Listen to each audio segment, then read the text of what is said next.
இன்றே டவுன்லோட் செய்து உங்கள் ஃபேவரட் ஷோக்களை என்ஜாய் பண்ணுங்க.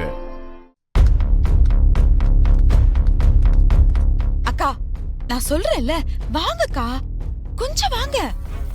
வாங்க, அங்க வந்து பார்த்தா தெரிஞ்சுப்பீங்க. வாங்கக்கா.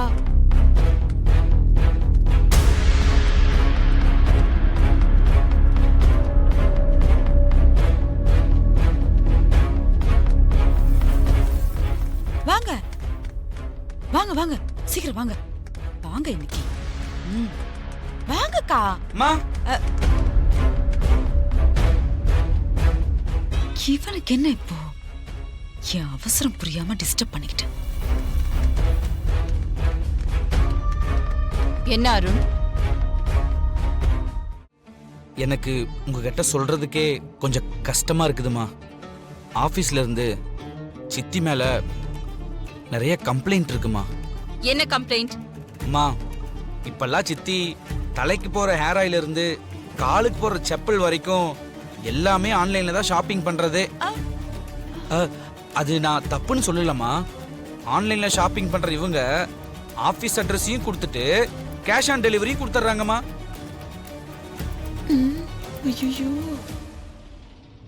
ஆபீஸ் அக்கவுண்ட்ல பணம் கொடுத்து வாங்கினதுக்கு அப்புறம் ஆளை விட்டு அதை வீட்டுக்கு எடுத்துட்டு வந்துடுறாங்கம்மா. அக்கா பாருங்கக்கா, சின்ன சின்ன விஷயத்துல எவ்வளவு பெருசாக்கி பேசிட்டு இருக்கா. என் பேருக்கு கலங்க உண்டாக்க பாக்குறக்கா. இது சின்ன விஷயம் இல்ல வனஜா, இது சில்லி விஷயம். இதெல்லாம் உனக்கு கேவலமா இல்ல?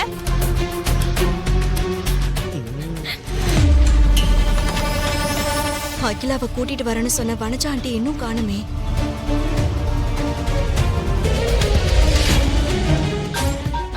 ஆபீஸ்ல இருந்து கால்மா. ஹலோ, வணக்கம் சார். வணக்கம், சொல்லுங்க, என்ன விஷயம்? வனஜா மேடம் விஷயம்தான். என்னது, சித்தி விஷயமா? இன்னும் என்ன? கொஞ்சம் இருங்க, அம்மா பக்கத்துல இருக்காங்க. நான் போனை ஸ்பீக்கர்ல போடுறேன், சொல்லுங்க. Okay sir. சார், இப்ப சொல்லுங்க. வனஜா மேடம் ஆன்லைன்ல ஒன்னு வாங்கினா ஒன்னு ஃப்ரீங்கிற காம்போல 2 kg பக்கெட் பிரியாணி ஆர்டர் பண்ணிருக்காங்க போல இருக்கு. பாருங்கம்மா, 2 kg ஆன்லைன் டெலிவரி வந்திருக்கு, வாங்கியே வச்சாச்சு சார். வனஜா மேடம் பிரியாணியை இங்க வந்து சாப்பிட போறாங்களா, இல்ல ஆன்லைன்ல வர மத்த பொருட்களை வீட்டுக்கு அனுப்புற மாதிரி பிரியாணியை வீட்டுக்கு அனுப்பிடவா? மேனேஜர் சார், இது ரொம்ப முக்கியமான கேள்விதான், கொஞ்சம் இருங்க. நான் சித்தி கிட்ட கேட்டுட்டு இதுக்கு பதில் சொல்றேன். Okay sir.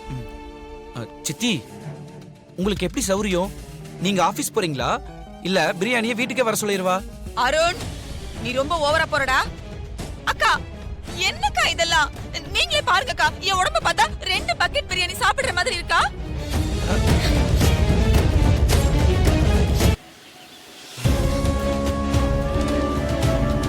சரி, இதெல்லாம் எடுத்துட்டு போய் உள்ள வச்சிரு.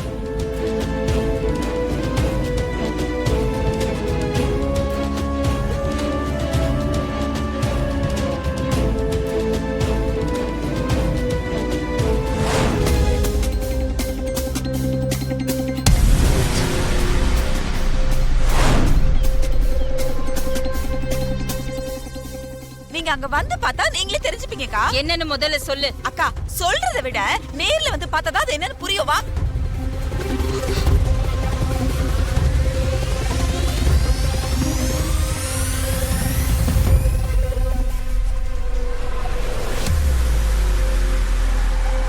ஐயோ, இவ வந்துட்டா.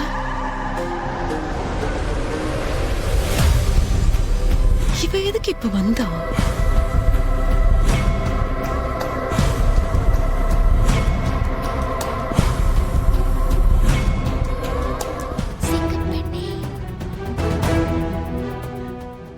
அப்பா, எப்ப வந்தீங்க? கார்டன்ல உன்னை வச்சு பெரிய தம்பி விதவிதமா போட்டோ எடுத்துக்கிட்டு இருந்தாரே, அப்பவே நான் வந்துட்டேன். நான் வந்ததை கூட கவனிக்காம நீ உன்னையவே மறந்து போட்டோவுக்கு போஸ் கொடுத்துக்கிட்டே இருக்க. பெரிய தம்பி உனக்கு சப்போர்ட்டா இருக்காருன்னு என் பேச்ச மதிக்காம இப்படியெல்லாம் ஆட்டம் போட்டுக்கிட்டு இருக்கியா? நீங்க நினைக்கிற மாதிரி எதுவுமே இல்லப்பா. என்ன ஏதுன்னு கூட என்கிட்ட சொல்லாம பெரியய்யா திடீர்னு என்ன புடவை மாத்திட்டு வர சொன்னாரு. புடவைய மாத்திட்டு போனதுக்கு அப்புறம் தான் பிராண்ட் அம்பாசிடருக்காக புதுசா போட்டோ எடுக்கணும்னு சொன்னாரு. போட்டோ எடுத்துட்டு வந்தேன். நீ கிராமத்துல இருக்கிற வரைக்கும் எதுக்கும் ஆசைப்படாத பொண்ணா இருக்கிறது போதும்னு நினைச்சு வாழ்ந்துகிட்டு இருந்த. அப்போ உன்னை நினைச்சு நான் பெருமைப்பட்டுக்கிட்டு இருந்தேன். உனக்கு ஒரு நல்ல வாழ்க்கையை அமைச்சு கொடுக்கணும்னு கவலைப்பட்டேன். ஆனா இங்க வந்ததுக்கு அப்புறம் நீ ரொம்ப மாறிட்ட. உன் தகுதிக்கு மீறி ஆசைப்பட ஆரம்பிச்சிட்ட.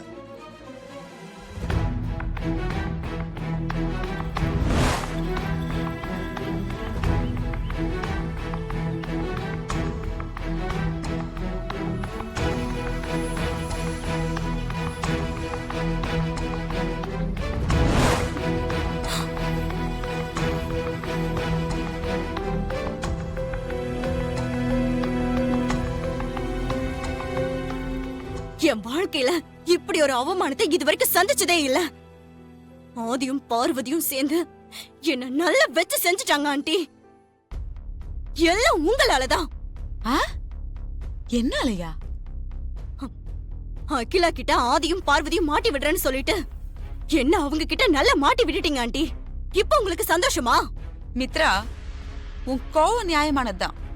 ஆனா நான் உன்னை மாட்டி விட்டு நீ நினைக்கிற பத்தியா? அதான் கொஞ்சம் கூட நியாயமே இல்ல. நான் அகிலா கிட்ட ஆதிய மாட்டி விடலாம் நினைச்சு வந்தது எப்படியோ இந்த அருணுக்கும் ஐஸ்வர்யாக்கும் தெரிஞ்சிருச்சு போல இருக்கு. அதான் கரெக்டா நான் அகிலா கூட வரும்போது அவங்க 2 பேரும் வந்து லாக் பண்ணி என்ன வச்சு செஞ்சுட்டாங்க. என்ன ஆண்டி சொல்றீங்க?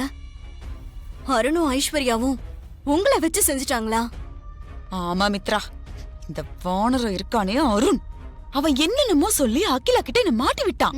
பத்தாத குறைக்கு இந்த திண்ணி முட்டை எனக்கு தெரியாம ஏதோ ஒரு ஃப்ராட் வேலையை பண்ணி வச்சிருக்கான். எல்லாம் ஒன்னா சேர்ந்து நான் மாட்டிக்கிட்டேன். அகிலா கிட்ட இருந்து நான் தப்பிக்கிறதே பெரிய பாடா போச்சு. ஆமா மித்ராக்கா. ஆனால் நான் விடலையே. எப்படியாவது அகிலாவை கார்டனுக்கு கூட்டிட்டு வந்தே ஆகணும்னு சொல்லிட்டு அவகிட்ட பேசி கூட்டிட்டு திரும்புற பார்த்தா நீ வந்து நிக்கிற. இதை இப்படியே விட்டுற கூடாது ஆண்டி. பழிக்கு பழி வாங்குற மாதிரி நாம ஏதாவது ஒண்ணு பண்ணணும். ஆமா மித்ரா, கண்டிப்பா அவங்கள விடக்கூடாது. ஏதாவது பண்ணணும் பண்ணணும்.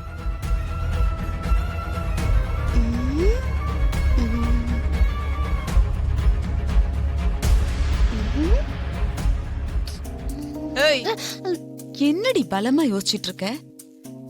ஆதியும் அந்த சமையல்காரியும் எப்படி பழி வாங்கலாம்னு யோசிச்சுட்டு இருக்கியா? அது இல்ல அத்தை, அந்த 2 கிலோ பக்கெட் பிரியாணி பத்தி தான் யோசிச்சுட்டு இருக்கேன். பிரியாணியா? ஆபீஸ்ல அந்த பிரியாணி யாரும் சாப்பிட்டுக்க மாட்டாங்கல்ல அத்தை? ஒரு கால் பண்ணி அந்த பிரியாணி கொண்டு வர சொல்லுங்களேன். உமா, நாங்க இங்க எதை பத்தி இவ்வளவு சீரியஸா பேசிட்டு இருக்கோம்? உனக்கு உன் பிரியாணி தான் முக்கியமா போச்சுல? திருந்து மாட்டல கருமண்டு. ஐயோ